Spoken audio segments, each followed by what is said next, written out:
Hello, and welcome to Bake to the Future. In today's episode, we're talking about how joining the American Bakers Association can put you and your business at the forefront of real, lasting change. From advocating in Washington to building a stronger workforce and staying ahead of consumer trends, ABA membership gives you the tools, insights, and connections to thrive. We'll unpack how members are influencing policy, navigating regulations, and investing in talent through ABA's powerful network and resources. Whether you're looking to sharpen your leadership edge, connect with industry peers, or just stay ahead of what's shaping the future of baking, this episode has something for you. Let's get started. Joining me today to break it all down are two ABA members, Josh Bickford, president at Clyde's Donuts, and Tom McCurry, CEO and partner at Cain Food, along with ABA's Senior Director of Membership, Ben Simpson. Can each of you introduce yourself to our audience and share a bit about your background?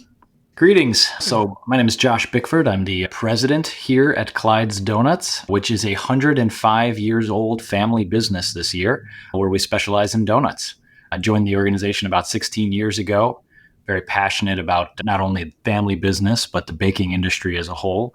And I've been very blessed with a great team and gone through a lot of challenging situations and growth and had a lot of support from the ABA through it. Tom McCurry. I am the CEO of Cain Foods. We are a technical ingredient company out of Dallas, Texas. We're not quite as old as Josh's business, but 54 years this year. I have been in the industry for 36 myself, through a variety of different capacities, but have been involved with ABA throughout my entire career, so I'm excited to be a part of this. And last, we have Ben Simpson. But I'm Ben Simpson, the Senior Director of Membership for the American Bakers Association, and happy to be a part of today's conversation. I've been in my role here at ABA about 4.5 years, and I really work to engage our 375 plus member organizations and companies on the various different resources and initiatives that ABA has, as well as grow our association with new members. So looking forward to the conversation. Great. At ABA, we offer many services from professional development, advocacy and solutions to business connections and networking. What do you see as the value of being an ABA member? Josh, let's kick off with you. Oh, absolutely. Well, the ABA, is obviously the champion of the baking industry. And so for us, it's always been, especially in Washington, the opportunity for us to have a voice and a representation for our family business and just the advocacy for the baking business as a whole. So I think that's probably the primary value that we've had with working with the ABA, that our voice is heard. But I also can't forget or discount any of the connections and just the information sharing and networking opportunities within the baking industry that the ABA has provided. I'll jump in and add to that. For me and for Cain Foods, I think the ABA is really invaluable for us. Going down to the committee level with FTRAC and CAPC, of course, Next Gen Baker is always important to bring up new leaders. And the advocacy work that ABA does in Washington is unmatched, in my opinion. Certainly punches outside of our weight class for an industry, and the work is invaluable for what we do. So, when I talk with companies that are thinking about joining the ABA or want to get involved, I think that the number one thing that comes up in terms of the value is running a baking business or an ingredients business, any kind of business supplying the baking industry, it's a lot of work and it requires a lot of your attention. And I think where companies, the number one thing that comes up is getting off that island that requires so much of your time and attention, and just seeing how other folks in the industry are dealing with the same issues that you are. Whether it be advocacy, whether it be market challenges, whether it be the desire to innovate, we're all facing the same problems and opportunities. And we really try to position ABA as the place where the whole industry can come together and kind of see how other peers might be dealing with and solving these same problems and getting perspectives. So for me, that is the number one recurring answer to the question of, what is that value of ABA membership? Absolutely. And you both have been long-term ABA members, but for those listeners who are new ABA members, how and why should they get involved? Tom, let's start with you. I think involvement with associations, and particularly ABA, is an incredible opportunity to really have a voice in your industry. And with the ABA and the great work that's done for advocacy in Washington, D.C. is reason alone. But as I mentioned before, getting deeper into the weeds and getting more involved with the different committees is really gives you exposure, as Ben said, to what's going on with other bakeries, as well as the issues that are affecting the industry as a whole, both in Washington and really throughout the country. And you really can't find that value through any other organization in the industry. Yeah, I would echo that as well. We have been a part of the ABA or members of the ABA for a long time, but really just used it for a lot of the clear and concise information that they provided for our company for a long time. It wasn't until COVID when we finally had a source or an authority that helped us pull together all of the questions and everything we needed to know to help operate our business, that it really piqued my interest at getting actively involved within committees or other areas. And we can talk about it later, but I was really roped in with the Next Gen program as well.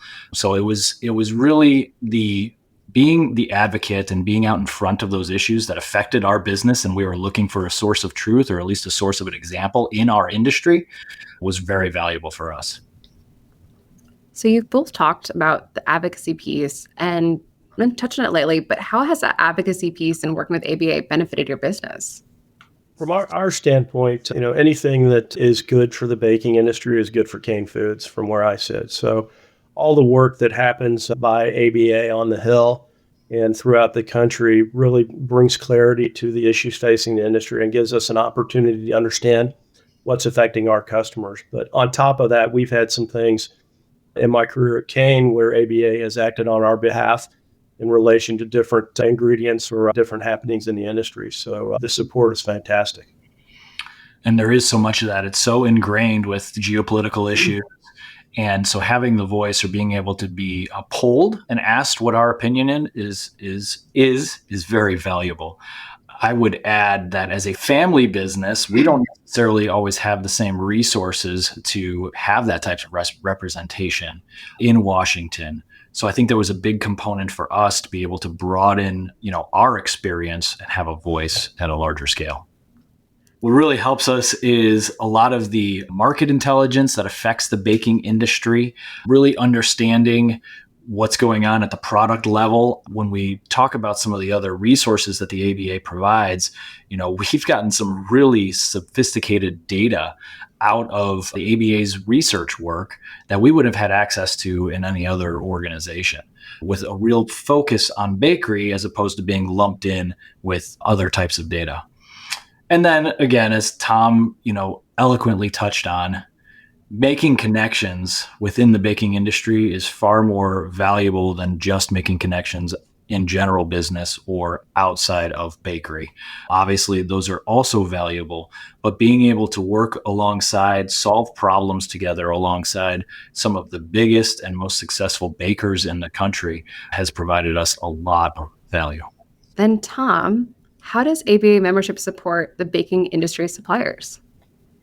Well, from our perspective, again, going back to what's good for the industry is good for us. So from that perspective, I think it's incredibly important, the work that goes on. And, again, we have had opportunities in the past where we've needed some guidance, whether it be from labeling or some action that's happening on the Hill or whatever it may be, to be able to work with the ABA to provide us really professional guidance that is difficult to get, that is so zoned in on what we do, is really a great option to have in our pocket, if you will. So being able to reach out to the team and to really deliver the right answers is incredibly helpful.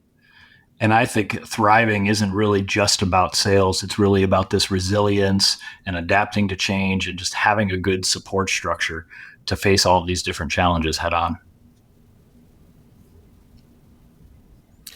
I can build on what Tom said a little because, I have the pleasure of working with so many of our allied supplier members. And, so often it's just the opportunity to support their customer, the opportunity to be at the table and a part of the conversations that the ABA is having, whether it be on driving the industry forward and finding new ways to focus on category growth or untangling and championing different regulatory or legislative priorities that we know will support the industry and not stifle it.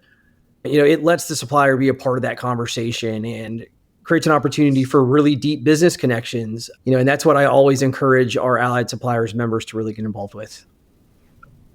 And I would add to that, just having the forum to have the interactions with the customer base is great. And being able to sit down at a table, whether it be at a formal meeting or through one of the committee meetings, to be able to have that back and forth with the customers about what is affecting them or things that we see coming that may affect us, which ultimately can affect them, is really a great opportunity and one that ABA delivers consistently.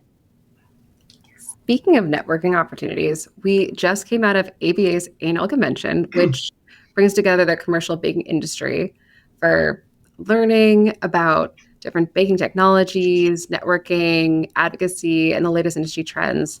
What was your biggest takeaway, or what did you find most valuable about the convention this year? Josh's golf ability. The golf tournament is very popular. Well, it is. And I think that, you got to highlight the connecting with peers. I mean, I think it's not, while the information sessions are great, and I think those are some of the key takeaways I had, being able to connect with peers on a personal level like that is incredible. And I think the ABA as an organization does a lot to make, there's something different about talking to a supplier in a meeting setting or at a session versus talking with a supplier or another baker over a pickleball court. And so it's really building that industry connection. So, and maybe long-term harassment if you beat them. That being said, the level of effort that went into providing all the speaker content is really what brought us into convention. And those are always the things that I take the key takeaways back to the office and try to implement some of those changes as we go along. Yeah, I would add, just to build on what Josh was saying about the networking and the connections. I'm a salesman by trade, and that's where I came up through the industry. And the opportunity to have time with customers in a different type venue than you do when you have meetings on site at the various bakeries and so forth really gives you a different level of connection and building of relationships. In the industry, to me, I'm third generation. My son's in the business as well. To continue to build those relationships that have been inside families for a number of years, family to family, cross bakery to bakery, and bakery to supplier is really a cool deal. But the information that came out of the meeting sessions was unbelievable. I think for me, the one thing that, especially when I'm talking to folks who've never been to the ABA convention before, that I really try to impress is my biggest takeaway from, I guess, the 4 now that I've been to, is that it is really representative of, I think, our culture as an association. And it's the kind of culture that it takes a really long time to build. And it helps when you're an old organization of 130 years young. But, I talk to folks who can sometimes be a little intimidated because if you look at our attendee list, it is very much a who's who of industry executives and leaders. But you've known all these people your whole career, even though many of you maybe you've just met for the first time. And our members, I think, really champion that and gravitate towards that. And it just makes for a wonderful atmosphere that I really encourage our new members to make a priority in terms of making it part of the ABA experience.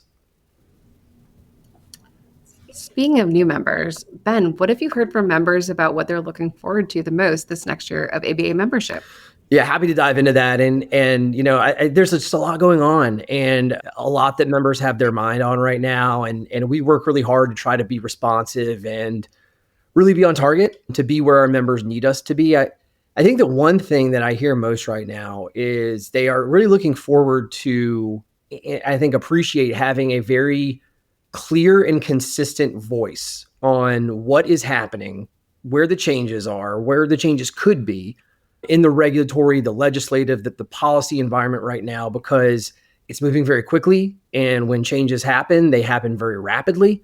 And I think that they have really looked to us as sort of a guidepost and that consistent voice that they can trust to let them know we're going to be your eyes and ears. And if there's a lot of noise kind of in the environment right now, and we're going to have your back and make sure that your voice is heard by the people who need to hear it, but also that our members understand what's coming that could affect them, because there's no shortage of potential pitfalls out there and opportunities as well.